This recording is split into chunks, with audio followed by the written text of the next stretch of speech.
Life as a parent is nonstop. I'm so focused on keeping my family healthy that I barely have time to take care of myself. If this sounds like you, then you need to give Symbiotica a try. Symbiotica is a health and wellness company that empowers individuals to take ownership of their health with high-quality formulas and supplements crafted to boost energy, immunity, gut health, and more. Symbiotica supplements are made with clean, natural ingredients, and they don't contain any toxins or artificial ingredients. Because they were designed for us, busy parents. They're quick and easy to take. Just a daily dose for your energy, immune system, and overall well-being. It's made staying consistent so much easier. And the best part? Symbiotica is having their holiday sale, so now's the perfect time to put your health in the driver's seat. Head to Symbiotica.com for 20% off with code GIFT20. That's CYMBIOTIKA.com with code GIFT20 for 20% off. Your health transformation journey starts now. Symbiotica Natural and Organic Supplements.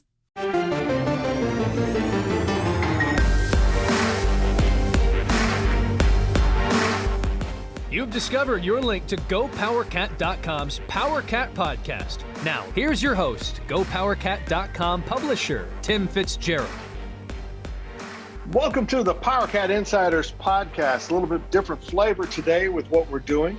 It's going to be a little bit fun. We've shuffled the lineup for basketball season, and Matt Walters on top of that isn't available today because Matt has a women's game tonight for which he needs to prepare.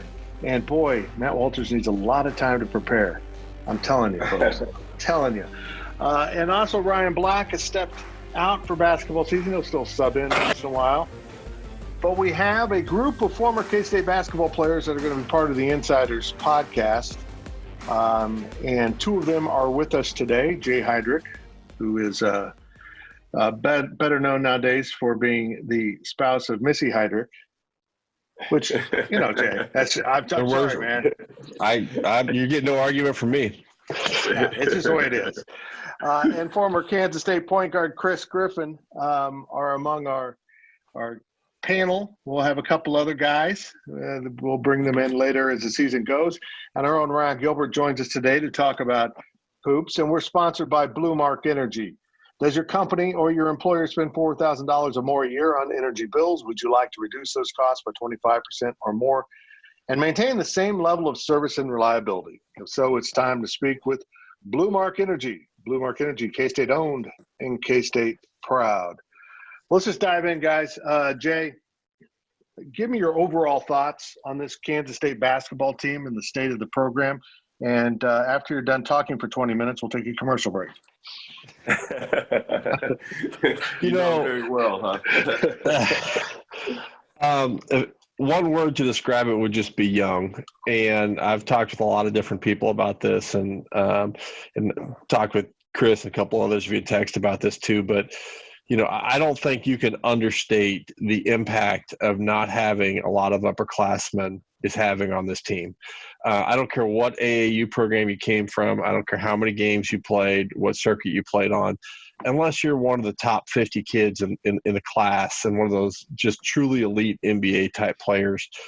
When you come into college, it's hard. You've never done it before. And you're playing against, as Frank Martin would say, grown men, and you're playing against guys who are 21, 22 years old. And if you think about the difference between what it takes between a freshman in high school and then a senior in high school, that's even more amplified when you get to college, because that senior or that junior has had 3-4 years of strength training, of going through the rigors of a college season, and it wears on you. And so what happens is, in practice, when you have upperclassmen on your team, those upperclassmen, they beat the hell out of you every day in practice, and you get used to playing against guys who are bigger, faster, stronger, older, and you figure it out.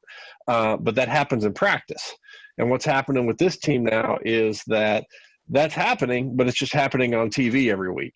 And we're seeing that happen. And we're seeing some progress. You're seeing some maturation and everything. But it is a learning process, and it's an ugly one right now. And just things like figuring out how to get back on defense, and you can't jog back on defense, and every play matters, and valuing it. And you're seeing a lot of those things every day in games, and I think that is a huge issue that they're having to overcome right now. And hopefully these kids can keep their head up and move past it, because they are talented, but they're just behind the curve, and they don't have anyone to teach them what they need to learn. That's very true. Griff, you watched that Fort Hays State game. I think you said you didn't have a chance to watch the Milwaukee game, but that kind of gets to Jay's point that even a Division II NCAA team has guys that are used to playing college basketball, and being coached and knowing the things you got to do at the college level supersedes anything you might have learned at the AAU level, which honestly isn't the best brand of basketball. Great young players, don't get me wrong, but you're not learning all the things you needed to know to play college basketball. Well, that's true. I got to admit that I don't really know the dynamics of Fort Hays, makeup of their team. But I would, venture to say that we still have better athletes than they have on the court. And I thought that the style of play that we were exhibiting on the offensive end, just the movement or just the defense end and the tenacity or the effort, I didn't see that displayed during that game. So I do agree with Jay wholeheartedly, but I still would like to believe that, a D1 team with the caliber of players that we do have should, present a better showing than they did against Fort Hays State, if that makes sense. Yeah. Ryan Gilbert, you're the young guy on this panel. I'm the oldest, and the other two are just getting older. And this has to be really difficult for you to watch as a Kirk College student at K-State, to see that this is the team you're going to be covering for Go Power Cat. And yet they did take a step forward Friday night against Milwaukee. They did look better, but it's, a step forward from where you were on Tuesday night, losing to Fort Hays doesn't mean it's a great step forward, does it? It's still not a great product, and they've got a long ways to go. Yeah, it seems like it's one step forward but two steps back with this team. I mean, Chris and Jay, you guys have pretty much hit on everything. They're a young team, and as cliche as it is to say, they're going to get better, they're going to grow, but it's going to take a lot of time. When you don't practice against older, better guys, it's just going to halt your progression as it goes. So they're having to learn, during these games instead of practice. So you're right, Fitz, this is not the way that, my first season covering, the Cats, this is not how I wanted it to be. But, I lived through, what was that, the 2015 season. So we'll live through this one, right? Jay, this is another rebuild for the Bruce Weber program.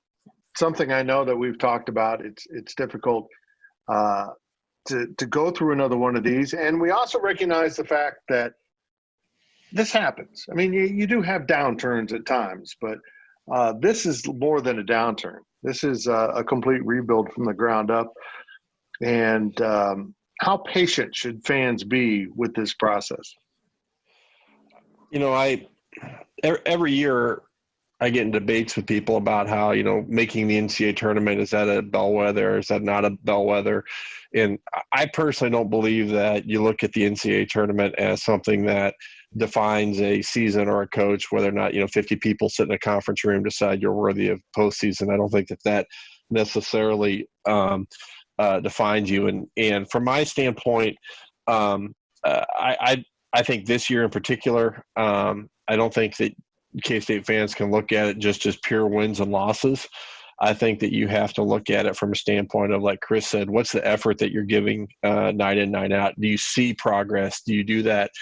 If you're continuing to see progress and they're growing and you feel like there's a good future there, that'll give you some hope for next year. Particularly with COVID, I think is going to be really difficult this year as losses mount up. How disciplined are these kids going to be? It's hard. You talk about football. They've been on campus since August. Well, basketball's been there since the same time frame, and basketball plays over fall break, they play over winter break, and they potentially play over spring break.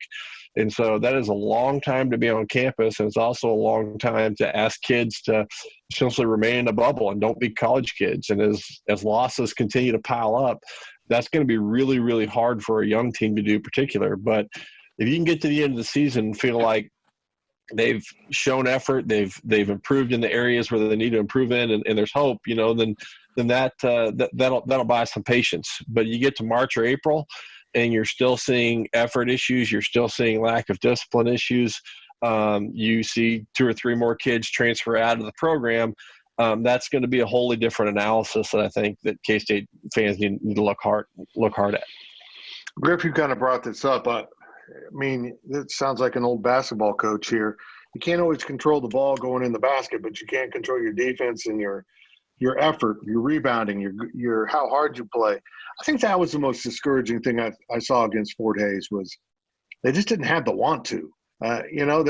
They almost felt like they could go through the motions. And I got news for these guys. I hope they found out they're not ready to go through the motions against anyone at this level. And you have to be really good at this level to go through the motions and win against another Power 5 team. So I think they learned a lesson from that. At least I hope so. But, boy, you just got to care, man. You got to get out there and play hard and care. And that didn't happen, particularly in that Hays game. Well, the Hays game for me, I stopped watching it after a little while.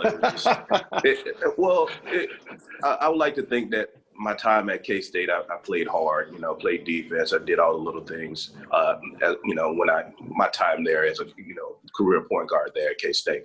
But I was watching the Fort Hays game, and I was seeing guys at the rim laying the ball up. Layup out the layup, big guys that barely can move going by other big guys for our team laying the ball up. And I don't even know if we got out rebounded that game or not, but when I stopped watching it, Fort Hays without rebounding K-State at the time. So those things is that's just effort. You have to do those things. You got to play good defense. You got to rebound the ball. You're not going to make shots every night. I think the Wisconsin game, I think they shot like 50-some% from the floor in that game. Mm-hmm. But you're not going to make shots every game. So you got to at least do those little things and play hard and show effort out there when you're playing basketball at that level. Gills, you've been on hand for Hays and the Milwaukee game. I still want to call them Wisconsin-Milwaukee. Yeah. It's just weird. How different were the efforts between those two games for K-State? Yeah, we heard about the players-only meeting that was held following the Hays loss. So I think there definitely was sort of a change of culture within the team. They were trying a little harder. I think they were a little more active, on defense and stuff like that, a little more engaged. So, yeah, they definitely were. They came out and, you can't look back in your rearview mirror. You got to keep moving forward with, regardless of if it's a win or a loss. So, yeah, I think they came out better. And like we said earlier, it's you can't take 2 steps back now. You got to win. You got to keep going and fighting. If you're Bruce Weber, I guess I shouldn't say you have to win, but, Iowa State, this is one of the best opportunities you've got in the Big 12. So Ames is usually a really tough place to play. That won't be the same this year because of COVID. So, they've got a chance to steal one out there. But I think that if you can keep that level of, enthusiasm they had against Milwaukee, then regardless of the outcome, I think that you're happy if you're a K-State fan. Yeah, I agree, Jay. I think the one thing K-Staters don't tolerate, Jay, is going through the motions and not caring. You can be the less talented, but you better be busting your butt for K-Staters or they're going to get upset with you.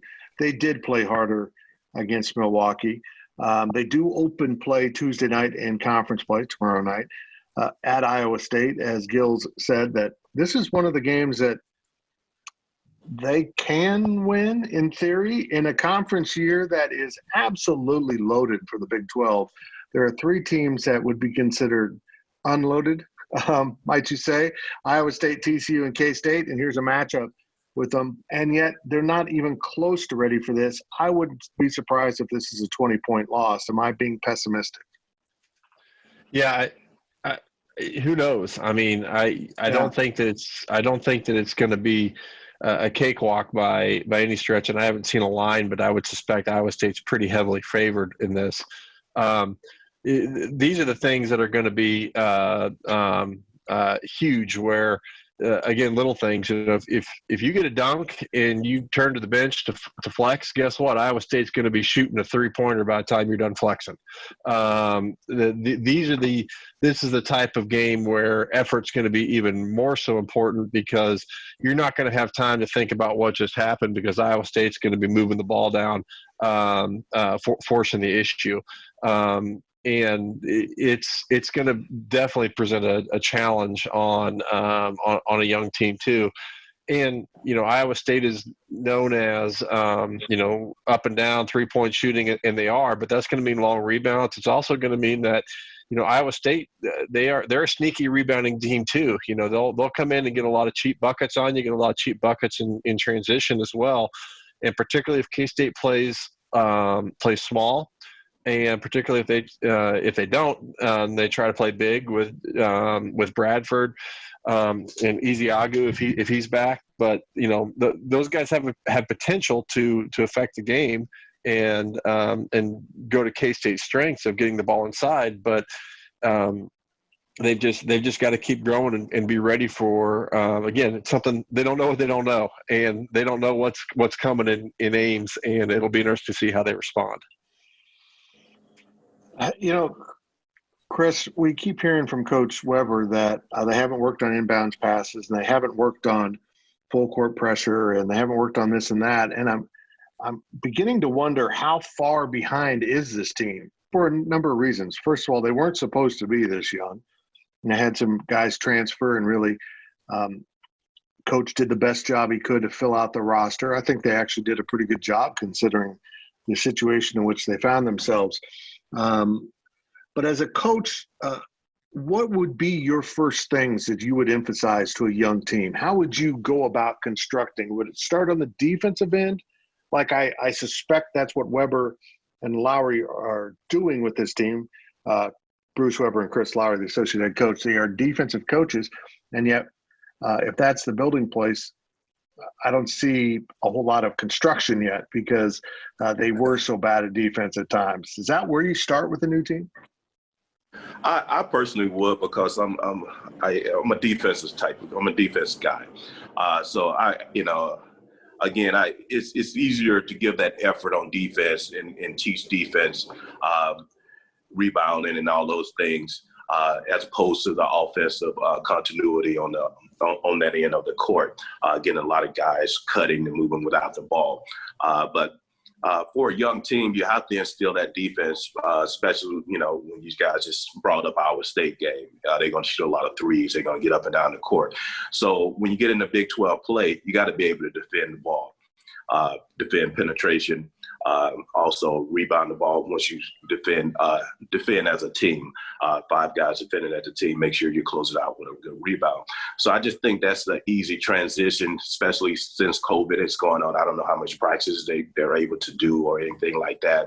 But again, I go back to effort. I think that would be easy to implement the defense and just instill in those guys, because those guys are young right now. And if you can get that into their mindset right now, moving forward in the program, I think that's just going to, do well for us in the future. Gills, what are Kansas State's chances to win this game at Iowa State? And what do they have to do a lot better than they have so far to accomplish that task? With Iowa State, it always kind of does depend on their 3-point shooting, and if they can just hit those threes that they're chucking up or not.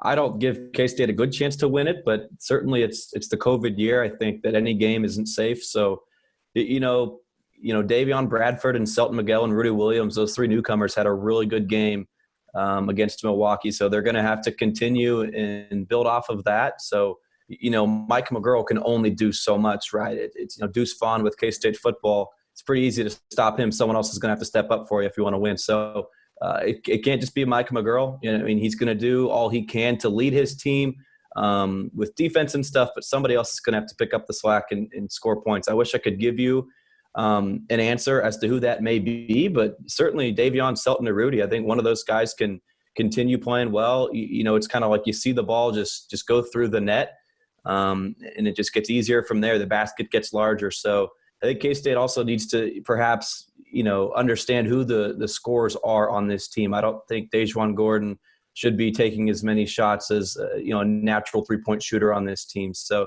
see what happens. I don't give him a great chance, but I'll tune in and I'll watch and see what happens.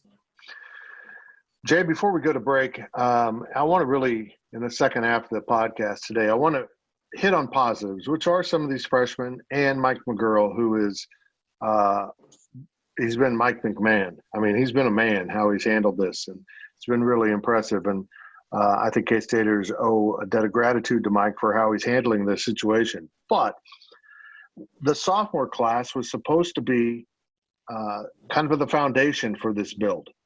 They came in last year. All three of them played quite a bit. Casey Iziagu came in at semester, didn't play, but he practiced with them as he transferred from UTEP, preparing for his eligibility this fall.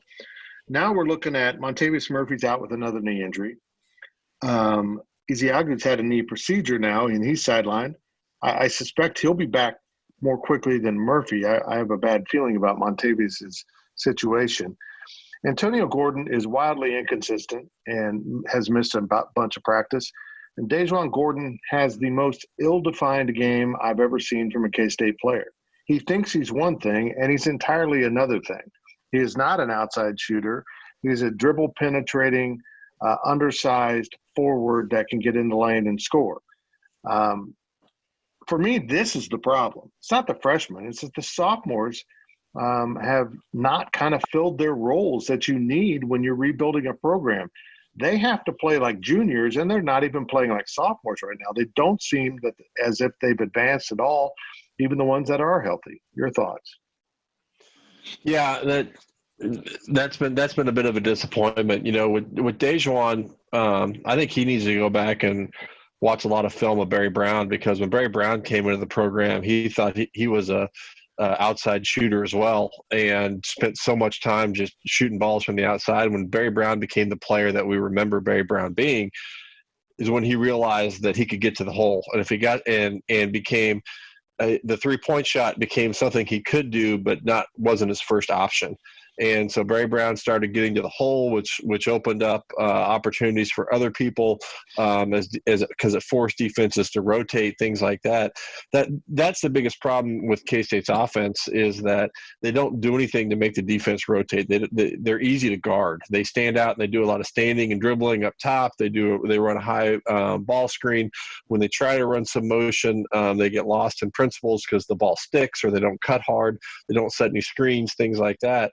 But if DaJuan Gordon does have some skill to be able to take some people off the hole, he's got good size to get to the rack. And if he would focus on what he does well, instead of trying to think, maybe what other people want to see him do well, instead of playing to his strengths, then I think that'd be a huge difference.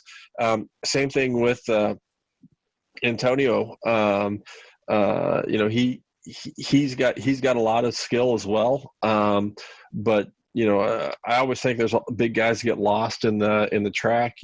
Of people want to see me shoot outside, I got to prove that I can shoot outside. If you go get 14 and 10 and don't shoot a single outside shot, people are going to be pretty happy with what you do. So instead of having it be a focus of your game, have it be a complement to your game, and go focus on things that you do really well.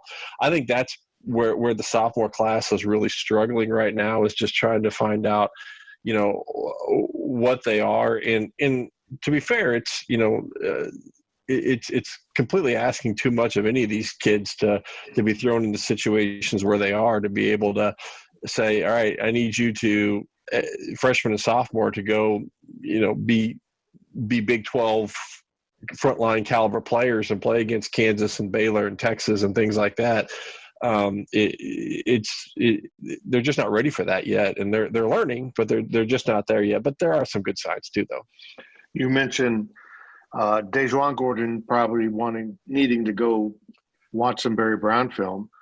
I think Antonio Gordon needs to watch some Dennis Rodman film. You know what?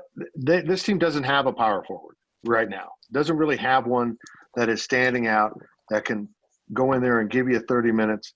But if you go in there and rebound and get offensive rebounds and stick the ball back in, like you said, end up with 14-10, and everyone's a little bit surprised at the end of the game, that's your stats, you're going to play a whole lot of basketball.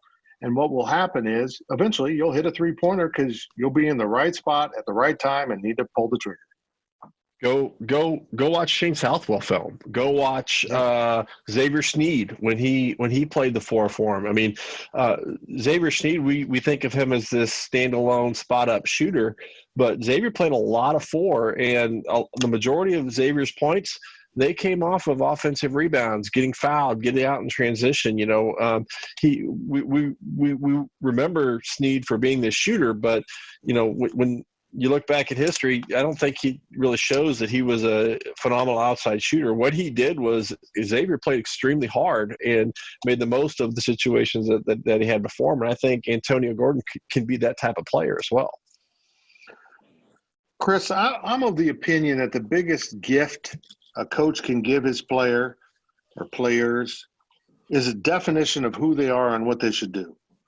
Maybe that's me growing up watching Jack Hartman teams, Ken Cochran at Marymount College, coaches that if you step out of what your assigned role is, you're going to step off the floor really quickly. And you're going to learn that you only take that shot when that shot's the only thing left to do. And this is what you do the rest of the time. I just don't see these guys being well-defined, and maybe it's just way too early for that for K-State basketball, figuring out what everyone needs to do and when they need to do it. Well, they are a young team, and I do think that the lack of practice this year from the coaching staff and everybody playing together, coming together, having some chemistry, those when you show what you are in practice, and your coaches, your coaching staff let you know exactly what they want from you in practice and in the game as well. Well, I hope that they're doing it. If you expand your game in practice, you may be able to do a little more on the basketball court. But yeah, you can see that as they play especially on the offensive end. You guys are talking about Gordon and everything, and those guys don't seem like they're comfortable. They trying to be shooters and everything. They can give the team more if they do things that they're very good at. And I think the coaches need to step in and tell those guys, hey, there's nothing wrong with taking two dribbles and getting into the paint and pulling up. That's a good shot for you. You know what I mean? And next time down court, you may get that 3-point, and it's going you being better in a better rhythm. To make that 3-pointer. Next time down court. But I do believe that role defining is the coach's job, and it's definitely needed at all levels of basketball. Like you guys brought up Dennis Rodman. He knew who he was. He went in there and rebounded the ball. He scored points in college. He scored like 20-some points a game. But in the NBA, his role changed. And once the coaches told him, hey, this is what we need for you to do, he was a valuable contributor to that basketball team because he went out there and rebounded the ball. And I think, yeah, you're right. We need to do the same, or the coaching staff need to do the same thing with this team. And you got to start doing it at an early age, and then they can expand upon it when they, get more skills. That's Chris Griffin, former Kansas State point guard. Jay Heidrich is also with us, a former Kansas State superstar, and has his jersey retired at Porter's. It's a very rare honor. Those 8 points I scored in my career, I mean, they were hard fought. Well, you scored more points in the first half of this podcast. And that's also Ryan Gilbert. I'm Fitz, and we'll be back on the other side of this short break with more of the PowerCat Insiders podcast, brought to you by Blue Mark Energy. The PowerCat podcast will be right back. So I'm a father of one. I gotta find a babysitter. I found Care.com and I was blown away. Through the platform, I was able to find local and experienced candidates along with their reviews and rates, which were way more affordable than I anticipated. Care.com really put me at ease knowing that they were all required to go through a background check. If you're like me and you need to find someone reliable for your childcare necessities, check out Care.com. Find the ideal sitters for your childcare needs. With Blue Link Plus, you can access your Hyundai Tucson Limited remotely. Doors unlocked, temperature set, lost car found. There it is. Get complimentary class-leading Blue Link Plus. Call 562-314-4603 for complete details.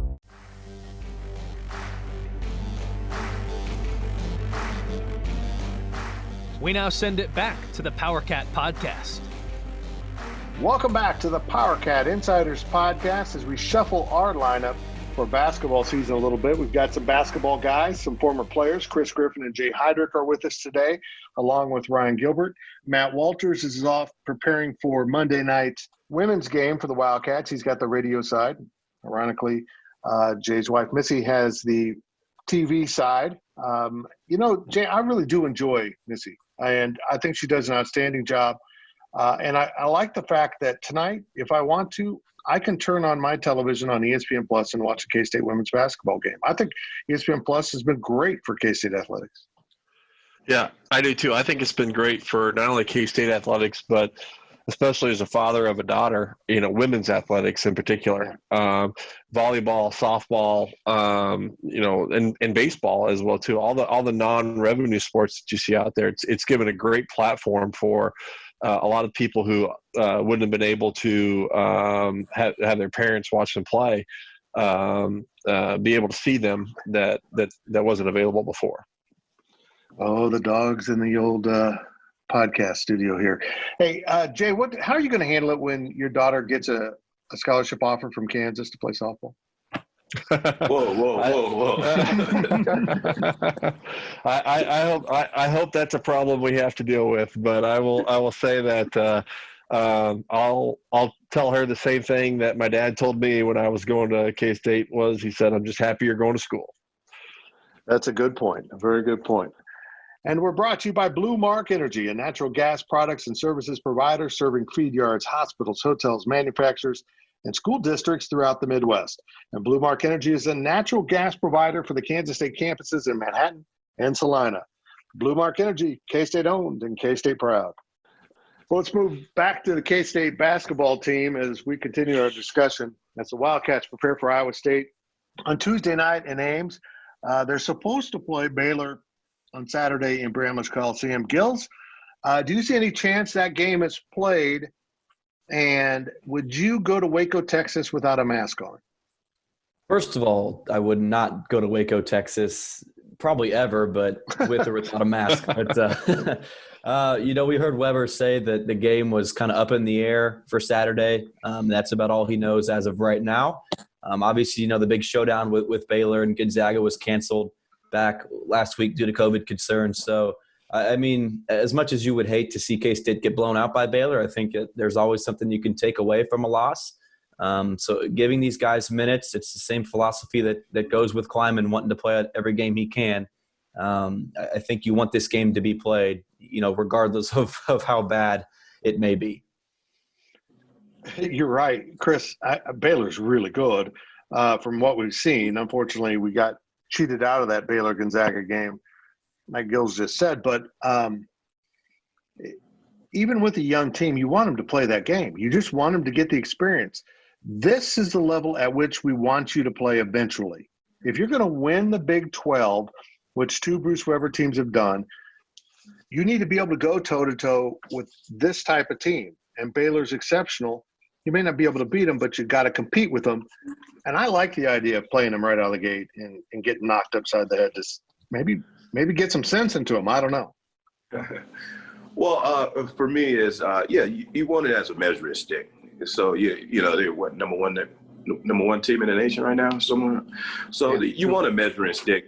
So you want to play against the best, even if you don't perform that well or come out with the victory. You want to be able to go back to the drawing board and understand how hard you need to play. What you need to do to be successful. That's what any competitor is. When Vince Lombardi said he never lost a game, he just ran out of time. So you kind of want to have that mentality. You want to be able to, like what Gilbert said, you want to be able to go back and process it, understand what you did wrong, improve upon your skills, and then next time you can go out there and attack them better. And that's what it all comes down to. You just want to keep getting better as you progress in your career. Okay, let's get to some of the positives of this team. Jay Heidrich, which of these young guys do you like the most? I really like Nigel Pack. I like Pack and I like Bradford. I think they play well off each other, and I think we saw that a little bit in the Milwaukee game. We made a renewed effort to get the ball to Bradford inside. I think I tweeted during the Hayes game that I'm not a basketball coach, but I like the matchup of our 7-footer against the shot putter for Fort Hayes, and we should keep going back to it. But Bradford's got a lot. He's got a lot of ability. He's a big body. He's a young body, but he moves really well. I really like Pack. I like Pack all around. I like him with the ball in his hands because I think he makes good decisions, and I think he is one of the people that doesn't just let the ball stick in his hands. But with his shooting ability, I really like him off the ball too, coming off screens and being able to move. He brings a lot of energy to the floor, and I think he and Bradford are going to make a really good duo as time passes, and they just keep getting better and better every game. I agree with you. And my guy is Miguel. I just think Selton Miguel is he's got something about him. He's really raw. But I think he has a huge upside. What I like about Pack is, I mentioned this, not knowing your defined role. He came with that. He understands what a point guard's supposed to do. Chris, you were a point guard. It seems to me in this day and age of college basketball and AAU, true point guards are hard to find. Guys that are like, I am going to make everyone around me better. I'm going to defend, and when I have to, I will shoot and score, which unfortunately Nigel Pack's had to do quite a bit of. But he is a pass-first, create-first type of point guard, and that is a rare commodity, and he's pretty darn good at it. If you're going to start somewhere at the recruiting class, that is a great place to start. Well, I really love him. I know I spoke with Jay about this and a few other basketball guys that, from our years. But I really love him, man. Nigel Pack, he can break you down. He understands the game. He understands how to be a point guard. Like you aforementioned, he's a pass first, shoot second type of guy, but he want to get everybody involved in the game. He's so smooth out there. He can defend. He's got very good feet. Very good handles on both sides, right and left. And he can get to the basket and finish at the basket to be his size. And he can also shoot the three. And he got a nice mid-range game as well. But just to echo what you guys said, those are the three guys that I really like. As I do believe Miguel's raw. But if you're looking for the future, I think you need to play those guys so they can get that experience.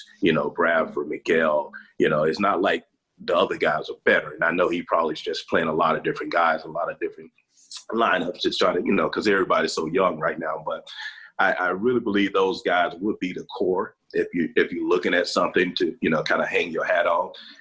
You got a 7-footer who's skillful. Let him play. You know what I mean? Let him make mistakes and let him play. I don't understand that, but that's just me. And Nigel is, you got to let him play like 35 minutes a game. You just come out and just have a little water break and that's it, and you go back in the game type of player. I believe he is. It was interesting. Bruce Weber said he asked Davion Bradford if he's ever played that many minutes a game. He said not even close. And he, at one point he asked to be subbed out, and Weber said I ignored him and then called a timeout because we had to have him on the court because that's how good he was against Wisconsin. Gills, I haven't seen that kind of post play at K-State in a long time. I mean, I haven't seen a true post player. I put this out there. This goes way back. Les Kraft might have been the best post player. And let me say, Les worked awfully hard, but he was by no means a highly skilled post player. But that's how bad true posts have been at K-State. I mean, or incomplete, I should say. Makama Ween had moments, but he was incomplete. Davion Bradford seems to have a little bit of everything. Starting with the fact that he can move his feet and he catches the ball. Without those two things, you're not going to be a very good big guy. And he does those two things, and he already knows how to score. Yeah, a lot of 7-footers don't come with that because it's been so easy to dunk and you've been so much bigger. And honestly, I thought that would be the case with Davion Bradford. But he knows how to score, and he seems to be learning how to do it against bigger opponents as we go here. I'm really encouraged by him. But after all saying all that, who is your guy on this team in terms of a young and upcoming guy?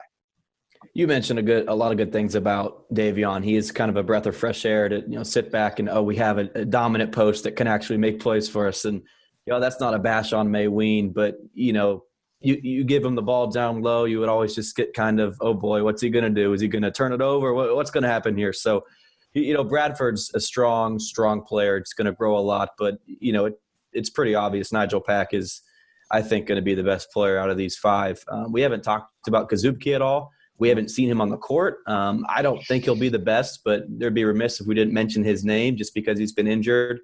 He's got a smooth stroke. He can shoot the ball, but I think that his athleticism is a little behind probably Nigel Pack or Bradford. So Pack is awesome on and off the court, comes from a great family, and I love what I'm seeing out of him. And it's going to be fun to, follow him and watch him grow over the next 4 or 5 years, depending on what he wants to do. I have to say this about Pack and Bradford. Both of them are really mature in post-game press conferences or pre-game press conferences. They handled themselves very well, and I think that says a lot about where they could carry this program.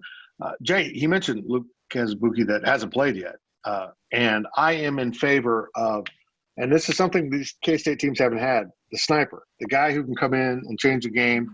Maybe he's only going to play 15, 20, 25 minutes, but when he's in there, you leave him open, you're going to pay the price, and I'm hopeful that's what he is. That's what he's advertised to be. Yeah, K-State's been longing for a guy like that for a while. I can't think of the last guy who would have filled that role. But it goes down to, like we talked about earlier, identifying and filling roles for the team that we need. Every team has a role. All roles are important, but not all roles are equal. And so getting people to really buy into that mantra is key. And I think Bradford is a great example of fitting into that. We talked about, his skill and everything. In the last 2 games, or even this season, when was the last bad shot Bradford took? Can you think of a time where you thought, oh man, what's he doing? He's not out there trying to do more than he can do. He's rolling off screens hard and he's dunking the ball, or he's getting on the post, he's making a dribble in one move, or he's kicking it out. If you can get a kid like Kazubki to come in and do the same thing, to realize that my job is just to sit here and rain fire down from the outside and not to try to take people off the dribble and to play good defense and fill that role and not do too much. If you get more and more kids who identify what their roles are and willing to accept it and play that role to the best of their ability, they're going to get a lot of success out of these kids because they are talented. I agree. I want to turn my attention here to Mike McGurl. And Chris, can you imagine being the only senior on your team? There's only 4.5 returning guys. You want to count Ezeagu as a returner, although he didn't play last year. And you're the only upperclassman of those returners. The only other upperclassman is Rudy Williams, a junior college transfer, who came on and played pretty well against Wisconsin. But that has to be an incredible load to carry as the lone senior. Well, let's be honest, Mike McGurl's a role player. And he always was a role player, but they're asking him to be so much more. And so far, he's stepped up into that, and that's really admirable. Well, it's not so much what he can do on the court in terms of his skills. It's more about his leadership and, and what he can do on the court in that regard, or in the practice or in the locker room. Because, being that upperclassman, as we discussed earlier, having those guys that been battle tested, that can give you an example of how, to the younger classmen, of how things should be played. I personally enjoyed it. I wasn't the only senior at the time, but I enjoyed that. I like to bestow knowledge on the younger guys that, to make their life better on the court, on and off the court, actually. But for him, I'm sure it's tough on him. He probably wanted to just, to go out with his senior. I'm sure COVID came about too. I'm sure he wasn't, happy with all this COVID stuff either. But being the upperclassman, he should relish that and have that role, and to be able to just give that knowledge to the guys. And I know it's tough on him, but he seemed like he's a guy that can shoulder that. Gil, speaking of COVID, Bruce Weber brought up today that Mike McGurl redshirted most of his freshman year and then got pushed into duty in the Elite Eight run late in the season, and then the Elite Eight. He played a significant role in that win over Creighton, certainly. But now because of COVID, Gills, he might get that senior year back. He can come back if he wants. And it's kind of a bonus out of the pandemic. If you're Mike McGuirl, do you come back for more after what he's going to go through this season? Oh, I think maybe we come back to that one after the season. It's up to him if he wants to go. What are you, Chris Kleiman? What are you doing? Exactly. Not to dodge the question, but really you kind of, speaking of football, with Skylar Thompson, what if K-State, what if Will Howard was a really good quarterback this year? Thompson's not going to come back. So I think it all largely depends on what this team can do. Yeah. If he really does, I think it's what it boils down to. Can K-State have a legitimate chance to make the NCAA tournament? If that's out of the question in his mind, then I don't think he'd come back. And that's just my personal opinion. I'd agree. But I wouldn't want to come back another year if it's going to be, a 5 or 6 win season. So obviously they're going to be better next year, no doubt about that. But I wish I knew the answer, but I truly do think visiting in March or April will give it a better answer. I would just like to say something. Go ahead, Chris. Well, I was gonna say I want your input on this too, Chris, because I hear a lot about this. Everyone, extra year of eligibility and get to come back and do that opportunity. I don't know what Chris felt like, but when I was done, I was done. If I had an extra year of eligibility to come back, I probably wouldn't have done it, even if I would have been playing. It's just I don't think people understand the toll that there's a lot of benefits to college athletics. I won't deny that, but I don't think people understand the toll that it takes on your body and otherwise as well too. And when you see that light, you're happy for the opportunity that you had, but there's a part of you also that just wants to move on with your life too. Well, that's true, Jay. Obviously we played together. You obviously want to move on with your life, but I would take it. I'd take the extra year, me personally, and and it's kind of hindsight. Being out of college for 20 some odd years, it doesn't get any easier in the real world, I tell you. But it was nice playing basketball, even if the morning practices or afternoon practices, all the stuff that went entail with it. I still would do it over again, especially for that extra year, being in his shoes, knowing that everybody is lower classmen, and they would be move up another year and come back and actually try to be a part of something special. I think those guys with Nigel and Bradford and Miguel and the other guy you guys talking about that's a sharpshooter, if those guys do ascend, then that would be something he can come back and actually think he can be a contributor to it. And I would. Okay, Brian, I'm gonna start this with you. Define success for this team in a realistic manner for this edition of K-State basketball. You're talking wins and losses, or something else. How would you define success for this Bruce Weber team?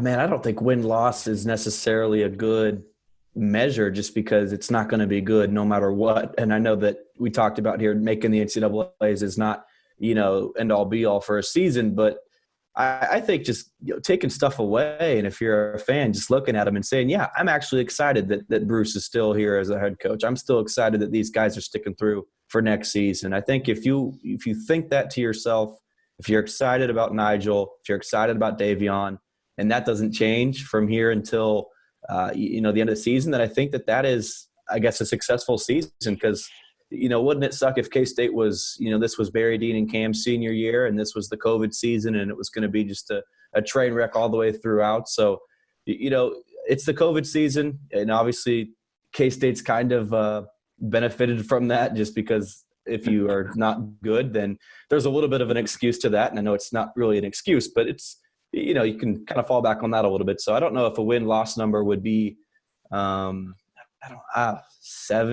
A successful season would be like 8 wins. Let's put it at 8.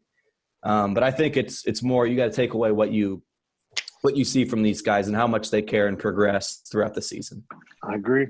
Jay Heidrich, how would you define success for this team? I think success would be if fans in next month, mid-February, if we're still playing, if fans are still tuning in because they're excited to see the games, regardless of what the record is, I think that's success. I'm not talking about, I'm a loyal K-Stater. Cats are on, nothing else is on. It's either this or watching Shawshank Redemption. I'll watch the Cats. I'm talking about, man, I can't wait to watch this team play next week, regardless of what their record is. If you can have that type of attitude with the fans, then I think that that's success this year. Griff, your thoughts? Success for the season? Well, for me, I agree with both of those guys. To an extent, it doesn't come down to win losses. But for me, I like to see the style, like how, a program to me is, people coming in and displaying the aforementioned years that like Barry Brown and, and all those other guys, they played a certain way. With the defense and their style of offense. I want to see the guys look like they're playing basketball out there on the offensive end, or look like they're playing basketball out there on the defensive end, giving me effort, rebounds, and stuff along those lines. It's kind of like, since we bring up football a lot, I'm not a New York Giants fan at all, but you can tell that those guys, even though they was losing, they still was playing hard and they was playing the right way. You can see the potential down the road. Like the Miami Dolphins last year, they was playing the right way, and you saw the potential down the road. I want to be able to see the potential. I want to see the movement on offense. Yeah, you're probably not going to win a lot of games, but I want to see the cuts, the back screens. What are we running? I see Nigel out there, and he's a very good basketball player, but a lot of his stuff, or it's always him having to break somebody down or, that's not offense to me. Not to say, I don't want to take it away from him. I love the guy, but that to me is not offense. I want to see all five of the guys involved on the offensive end in the motion, or, all five of the guys on. I don't want to see one guy playing defense or one guy rebounding and everybody, breaking out. That's not what I want to see. I want to see those guys actually crashing the board. Okay, I can see that. Those guys are actually giving me effort. On the offense, everybody touching the ball. He took a good shot as opposed to just throwing some stuff up. So that's what I want to see. Yeah, I'm not going to grade them on win-losses, but I want to see some performance. Well, all interesting points. We always fall back on the Cam and Barry and Dean class. The similarity here is this. Both of those recruiting classes, this one and that one, had 8 players in it. People don't remember that. There were 8 players in that recruiting class, and only 3 made it to the end, and they were really good. So one of my definitions of success is, can he keep the core together? Can he keep more than 3 guys? Because I feel like there's talent enough for 5 or 6 guys to really kind of bond together over the long run and really form something special. We'll see. If they can win 4 games in the Big 12, I'll be overjoyed. I mean, that's how low the bar is this season, but it is what it is this year, guys. I mean, it's a rebuild from the ground up, and it ain't going to be pretty. But Jay, you brought up a great point, and it's a great way to end this podcast. You said you'd rather watch K-State basketball than the Shawshank Redemption. I would like to point out that K-State basketball right now is Andy Dufresne. And we're going to have to crawl through a mile of crap to get to something better on the other side. And this season is the mile of crap. Guys, I appreciate the time. I appreciate it so much. Any final thoughts? No, I just appreciate the opportunity to get here and talk with my buddy Chris, and this will be fun. Look forward to doing it as the year goes on. And we talk a lot about things that need to be improved and young kids, and it does seem negative, but there is a lot of potential here. And I think that the one thing that everyone needs to remember is that 6 months ago these kids were going to prom. So don't forget that as we watch them, and give them time, give them a chance. And as Chris said, look for the little things that proceed with, are they playing hard, are they playing offense? And if we see those things, then that'll be the right way to be. Oh, Jay, they didn't have prom because 2020 sucks. It's just the way it is. That'll do it for the PowerCat Insiders podcast, brought to you by Blue Mark Energy. Thank you, fellas. We will reconvene next week. I hope you both can make it. Gil, thanks for sitting in. Good job. And that's it for this podcast. We'll be back later in the week with the PowerCat Questions podcast after Tuesday night's game at Iowa State. PowerCat Podcast. All rights reserved. GoPowerCat.com and Spirit Street Publishing.